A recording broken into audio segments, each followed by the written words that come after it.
Good evening and welcome back to Queenie Quilts Adventures in Quilting. So I'm here in the studio today. It's the first time I've been here I've been in the studio quite a bit, but it's the first night that it's not raining that I could actually record a video. So I have big skylights above and they make lots of noise when it rains, and it's been basically raining all month. So I haven't really had a chance to get on here and record a video because it's just been too loud. So unfortunately it's a little dark and there's all kinds of weird lighting issues I've got to figure out. So that's the way life goes, and it's either make a video or don't make a video. So here we are. Today I'm going to talk about where we are in terms of our project plan for the Use Your Stash Challenge. That's here in this fancy book. And then I'm going to talk about how I keep up with all my projects. I get asked this a lot by a lot of people, so I want to go through my quilter's planner and let you see how I use it and all that kind of good stuff, and then talk about a few projects that we're in the midst of finishing. So really this is an update as to where we are for the month of January, and also kind of a how I'm gonna do all of my project tracking for the year. So I want to talk a little bit about the Quilter's Planner first. So this is the Quilter's Planner. I do not use the one that has a calendar. So this comes in a couple different versions. I use the one that just has the front sections, and then it has this, which is the main component that I use, which is basically just a listing of all your projects and then all of the potential stages. I do not assign them a priority. I just put them in here as I decide I want to do them, and then I work on the one I want to work on for whatever the priority is and manage it that way. So this basically for me becomes basically a quilt notebook. Now it does have a section in the back. It's like a project planner section, and that is where I will draft stuff for patterns that I'm going to write. So if I've made something that I want to turn into a pattern that I want to eventually put into EQ and write a professional pattern for, I do draft them out here. I still draft on paper. I know everyone drafts in EQ and uses all the electronic stuff, but I still am a paper and colored pencil girl. Still buy graph paper. It still makes me happy. So I do, though, draft the blocks here first, just kind of for size more than anything else, and then I will eventually throw them into EQ to get the pictures and whatnot that you need for pattern publication, but I do draft them and their sashings and all that kind of good stuff. It just is much more natural and normal for me because that's how I started doing it when I first started drafting my first patterns myself, like 20 years ago. So yes, EQ was around then, I'm sure. It's been around for at least 15 years. So I still love to originate them on paper. So that's my Quilter's Planner. This is just a notebook. It's just a plain lined notebook. It's nothing fancy. They come in boxes of 24. And I do start a new one of these every year. That chronicles what I buy from a quilting perspective, and what I use in terms of fabric and yardage and whatnot. So it has 3 primary sections. The first section is like the fabric work down section, so that details what I used in the year. There's a section in the back where I write down the patterns and whatnot that I purchased, and a section in the middle where I write down what I've bought this year. So this year, the section for what I've bought is only 2 things, and both of them were 108-inch wide backs. And our current balance for the used section, so what we have used so far, is negative 19 3/4 yards. So I do want to talk about what that's made up of, just for those of you who are keeping count. So for the month of January, I have finished 4 quilts, right? It is currently January the 30th, so the next to last day. I don't know if this will go up today or maybe tomorrow, so we'll see. Essentially, I'm not going to finish anything in the next 24 hours, so I'm pretty solid with the list. So I finished the Dwell quilt, so it will count. So that's this one. So this is a new pattern that's going to be out in about 2 weeks. So there's a sneak peek of it. It is 108 by 108. It uses 15 3/4 yards of fabric in the quilt. 4 of those yards are 108-inch wide back. So if you piece this quilt, piece the back instead of buying a 108-inch wide back, it will require 9 yards for the front and 9 yards for the back. So keep that in mind. But I was able to get away with it with 15 3/4. It is a variation on an Irish chain, and we're going to call it Irish Parade. So I have done the naming part. So, and it uses, as I said, 15 3/4 yards. And we are counting it in January because it is at the point that it can completely leave me, i.e., it could go in a box and be sent to someone as a present. It could go off to the hospital to be a hospital quilt. It could go on someone's bed. It could go anywhere. It could go out for a class. All of the steps have been completed. So in addition to it being pieced and quilted, to get that qualification, the binding has to be on. So if you look closely, you can see the binding on this one is actually sewn. So this one will count for January. The other 3 that count for January are the 2 dino quilts that I made for my nephews.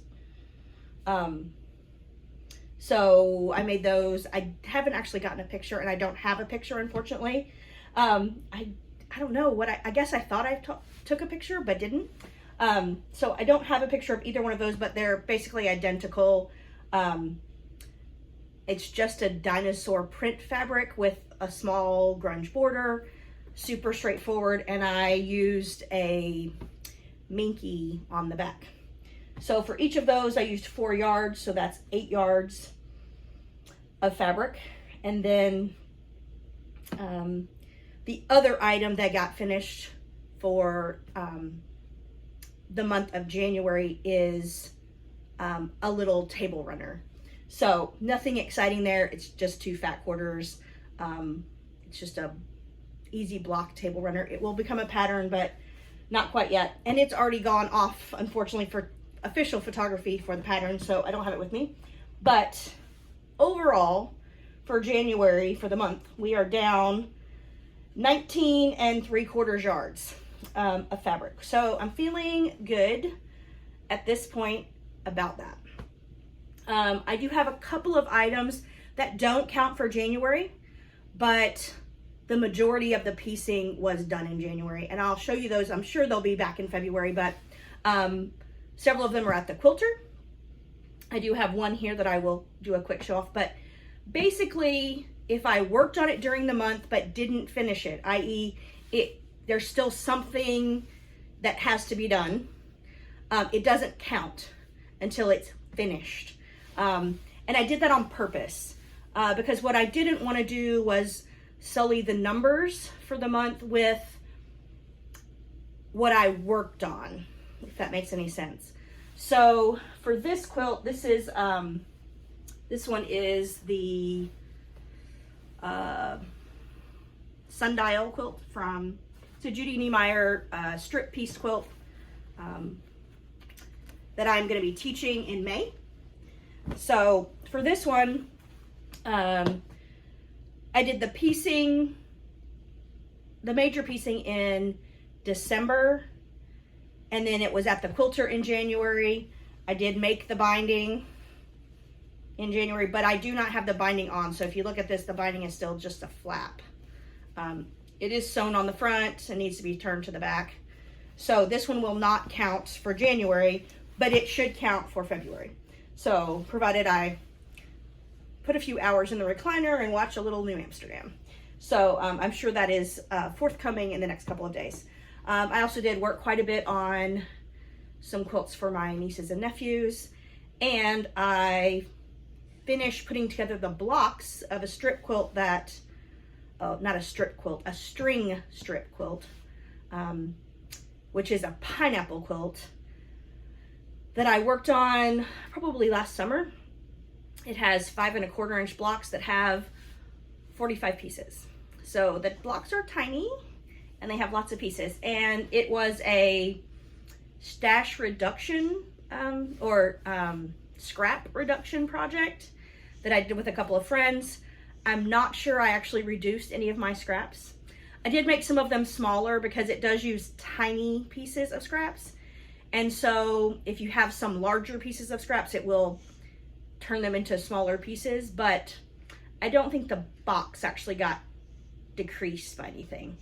In fact, I feel like in working through it, because I was trying to make sure I got a full complement of colors and that I didn't tie a specific block to a specific previous quilt, I feel like I stirred them up and made them fluffier and actually had maybe fewer pieces, but the pile looked larger. So I'm gonna have to figure out what I'm gonna do about that. It also brought up another scrap issue, and that has to do with how you design for a scrappy project. So as I've mentioned before, I use a scrap user system like Bonnie Hunter. However, mine has different sizes in it. And whether you look at Bonnie Hunter or Lori Holt's versions of that kind of thing, it's really about figuring out what sizes and shapes you work with in most of your quilts and keeping your scraps cut to that. But what I was struggling with, I do a good job of color coding and color separating the 2.5 inch strips, the 3.5 inch squares, the 5 inch squares, all of that stuff. I'm really good about, first of all, I don't have a ton of those.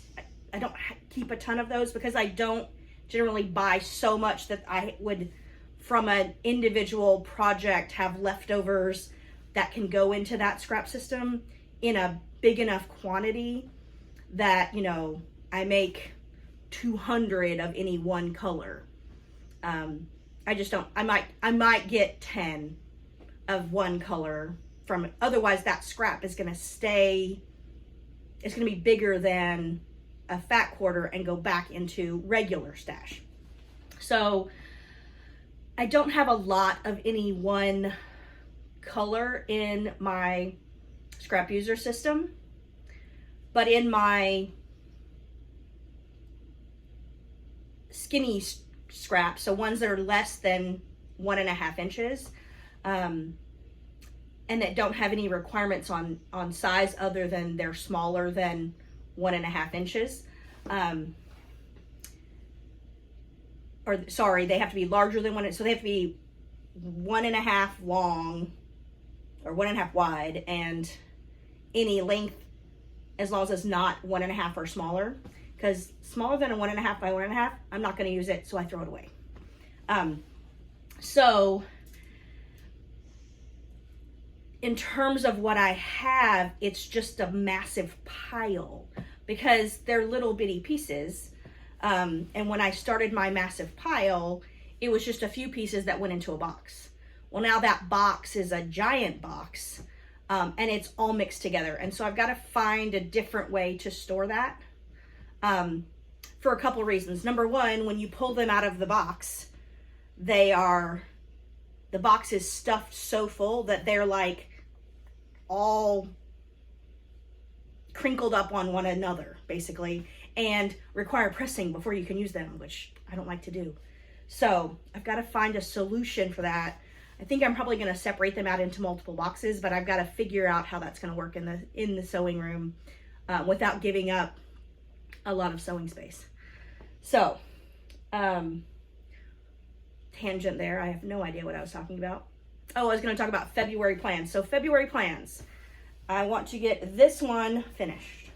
So get it bound, get it ready to go to a class. The second one I want to finish for February is my carnival flower. That is Judy's new technique of the month, which released officially last Monday, the 21st. So that is now for sale, so that's exciting. I teach my first class for that in March.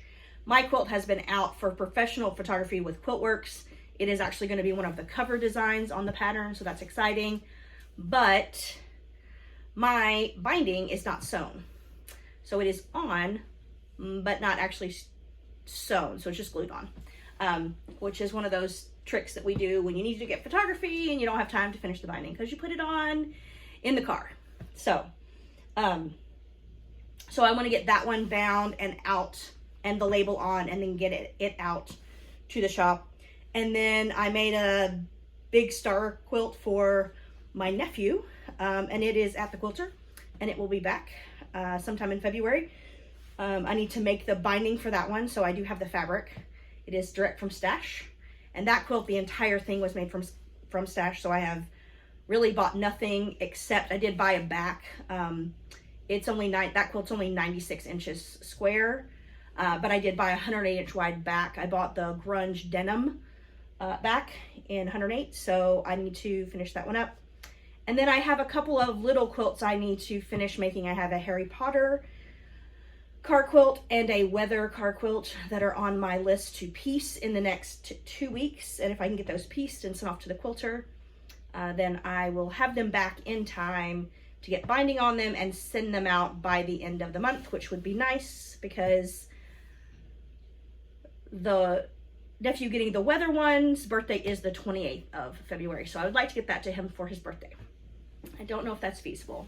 It's going to be tight, but I feel like I should be able to make it happen. So there's a lot going on for February, as well as no shortage of classes and teaching and retreat stuff and all that kind of good stuff.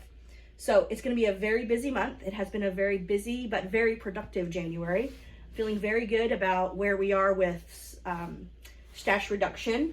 I did not anticipate 19 3/4 for the month of January. But if we just round that to 20 and say that we got 20 yards worth of advancement on our stash reduction and we're doing 12 months, that could be almost 250 yards out of, is it just wishful thinking for me to hope that that's true? That seems crazy, but exciting. So anyway, so that's where we are for January. I look forward to talking to you guys in February. Hopefully we're going to have some new content in February about a couple new projects that are coming up and some new patterns being released, but more on that as it becomes available. So have a wonderful start to February. I kind of can't believe it's here already. It's been the shortest, longest month ever. I know that sounds ridiculous, but it has. And I look forward to talking to you guys in February. Have a great one.